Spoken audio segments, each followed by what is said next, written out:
तो आज का जो दिन है 23 मार्च, ये अपने आप में मोटिवेशन का दिन है। कुछ मोटिवेशनल बोलने की जरूरत नहीं है, सबसे बड़ा मोटिवेशन है ये तारीख। 95 साल पहले आज ही के दिन भगत सिंह, सुखदेव और राजगुरु को फांसी दी गई थी। और सुबह जब जेलर उनसे मिलने गया और उनसे कहा कि चलो फांसी का वक्त हो गया, तो उसने कहा रुको, अभी एक क्रांतिकारी दूसरे क्रांतिकारी से गले मिल रहा है, अभी डिस्टर्ब ना करो। और 7:33 पर तीनों को फांसी दे दी गई। आज का दिन डर को गायब करने वाला दिन है। किसी प्रकार का कोई डर नहीं रहना चाहिए। 23 साल का नौजवान बिना डरे हंसते हंसते फांसी पे झूल गया था। हमारे सामने केवल परीक्षा है, उसके सामने फांसी थी। अगर उसने ऐसे बहुत सारे तनाव पाल लिए होते या चिंताएं पाल ली होती तो शायद ये कभी नहीं कर पाता। इसलिए आज का दिन जो है वो अपने आप में ही प्रेरणा है, अलग से कोई प्रेरणा प्राप्त करने की जरूरत नहीं है। शहीद दिवस है ये, और आज भगत सिंह को याद करने का समय है। और जब उनको याद करते हैं तो भगत सिंह को कोई बूढ़े रूप में याद नहीं करता, युवा के रूप में ही करता, क्योंकि युवावस्था में ही चले गए थे। उनका बूढ़ा स्वरूप किसी ने देखा ही नहीं। 23 साल से ज्यादा के वो कभी हुए ही नहीं। तो इसलिए एकमात्र ऐसे क्रांतिकारी हैं जिनको बहुत ही युवावस्था में याद किया जाता है, युवक के रूप में याद किया जाता है। और युवकों के लिए हमेशा वो प्रेरणादायक रहे हैं। परीक्षा इसके सामने कौन सी बड़ी चीज है, उसको तो कच्चा चबा जाना चाहिए। फांसी पे चढ़ने से भी बड़ी कोई चीज हो सकती है किसी की जिंदगी में कि उसके बाद वो इस दुनिया में नहीं रहेगा। और उन दिनों में भगत सिंह का वजन बढ़ रहा था, लोगों का वजन घट जाता है, उसका वजन बढ़ रहा था। माफी के अवसर आए लेकिन उन्होंने माफी नहीं मांगी। उनकी जिंदगी के जो कॉन्सेप्ट थे वो बहुत क्लियर थे, और वो मानवता को आजादी दिलाने वाले थे। देश को आजादी बहुत पीछे बात है, मानवता। जिस दिन फांसी होनी थी उस दिन भी वो लेनिन को पढ़ रहे थे। बहुत ही साम्यवादी दृष्टिकोण था। इसलिए उनका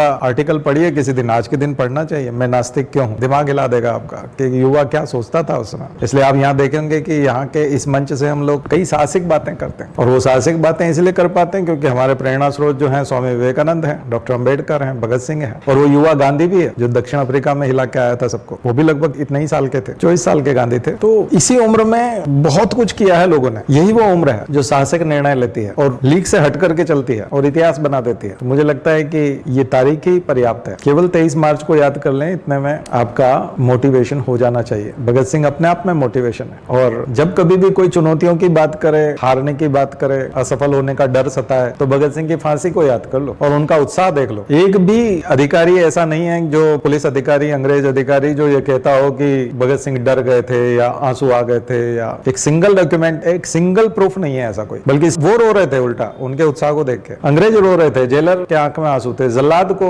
अटपटा लग रहा होगा। पानी पिलाने वाले और उनके स्टेटमेंट देखो, डॉक्टर के स्टेटमेंट देखो। मुझे लगता है कि अगर इस प्रेरणा के सामने भी हम अपनी चुनौती को बड़ा मानने लग जाएं और डर जाएं या चिंता करने लग जाएं और उसकी वजह से परीक्षा खराब होने लग जाए, फिर कहां भगत सिंह और कहां फिर हम कौन सी भूमि पर हैं।